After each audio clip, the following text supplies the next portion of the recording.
Hello, welcome to my class this week. In this video, I shall be treating reading and comprehension, nouns, collocations, and the expository essay.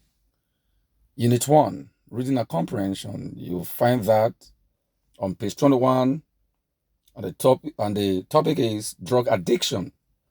Simply put, addiction is the condition of taking harmful drugs and being unable to stop despite negative consequences to the addict and to those around them.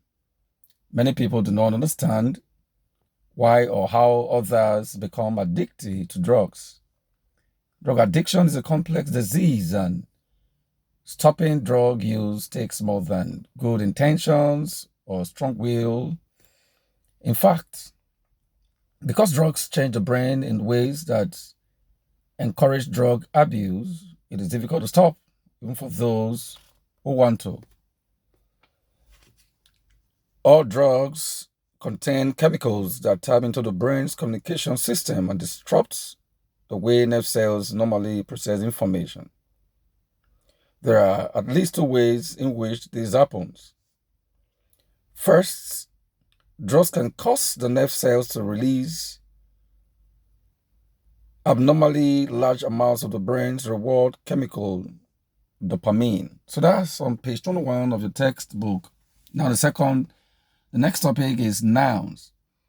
Nouns are nominal words. Nouns are names of things, names of persons, names of ideas, abstract ideas, entities, institutions. Anything you can name in this word is a noun. So as far as matter is concerned, or anything that you can refer to as matter is a noun. Anything you can recognize in this word is a noun.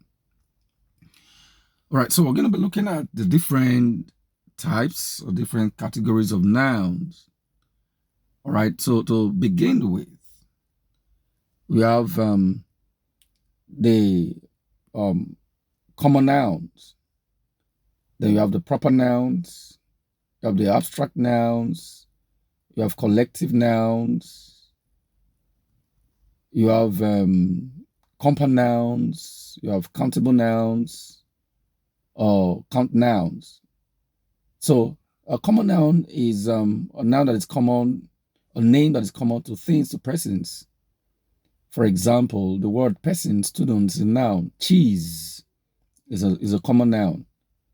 A proper noun is a noun that is peculiar to places, to things, to persons, and so on and so forth. Now, nouns perform different functions.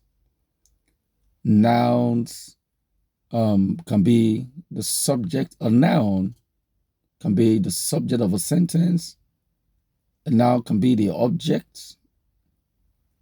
When we're talking about object, we have two categories of objects. We have direct object, or we have indirect object. Noun can also function as predicate nominative. A noun can also function as object of preposition, noun of direct address, appositive. So a noun as subject and object. The teacher gave the students a good grade. The subject here, the performer of the action here, is the teacher. And the object here is the student. Another object, a good grade. So we have direct object and indirect object there. Noun as predicate nominative. The predicate nominative is also subject complement because it refers to the subject. Now we have different categories of subject complements. You have the predicate nominative, and we have predicate adjective. She was a master. She there is the subject. The predicate nominative there is a master. So a master in this sentence renames the subject she. All right. So in this other sentence, even after his break from the sport, he remained a leader. A leader here is an object. because remained is a lexical verb. But in the second sentence, even after his break from the sport, he was a leader. A leader in the second sentence is a predicate nominative. Another example is the risk, the trip will be a risk. Now, a risk here renames the trip or refers to the trip to rename it. But in the second sentence, the trip will be risky. Now, the predicate nominative, abbreviated PN, completes the verb and renames the subject of the verb. The predicate adjective, PA, completes the verb and describes the subject. The predicate complement is also called the subject complement because it restates or describes the subject. Therefore, both predicate nominative PN and predicate adjective PA are subject complements in that they describe the subject, while the predicate nominative restates the subject. The predicate adjective describes the subject. So you have noun as object of preposition. Of course, you know what a preposition is. In, on, under, aside, inside, examples of prepositions. So in the sentence, the book is on the table. On is the preposition there, and table is the object of the preposition on. The cat was hiding under the chair. Chair, of course, is a noun. Under is a preposition. You have noun of direct address. Noun of direct address is not the same thing as direct object. When you are directly speaking to someone, you need to separate the name from the rest of the sentence with a comma or with commas. Let's eat. And Betty. There's a comma separating it there. So, and Betty is direct address there. Whenever a sentence directly addresses your readers, you must use a comma to notate it. The name of the person you are addressing is not actually part of the main clause. The name makes it clear that you are directing the clause to a specific person. Let's eat grandpa. This could mean that you want to eat grandpa. You've been in trouble saying this. But the correct form is let's eat. There's a comma there in the second sentence. Grandpa, let's eat grandpa. So grandpa here in the second sentence is a noun as a direct address. Other examples are Joan, when are you going to leave? Joan there is a noun of direct address. Mr. Smith, I haven't finished the list. Professor Geller, I need to turn in my paper later.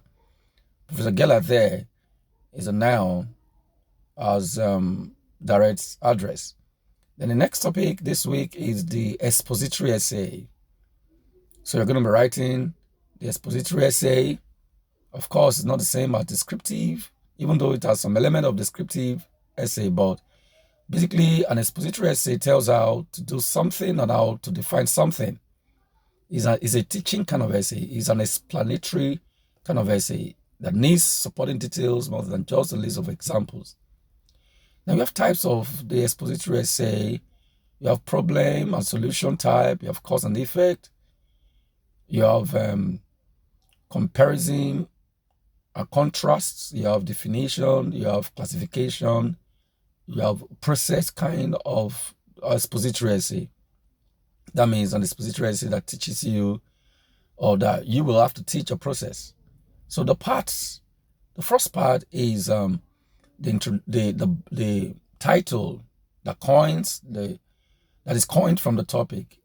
After the title is introduction, that introduces the concept, then body, and the conclusion.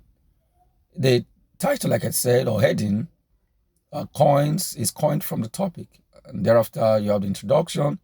In introduction, you have the hook that draws the reader's attention. You have the background and context, and then you have the thesis statement. Then you have the body, paragraphs.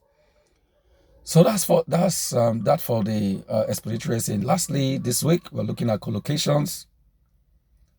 Collocations are words that always go together.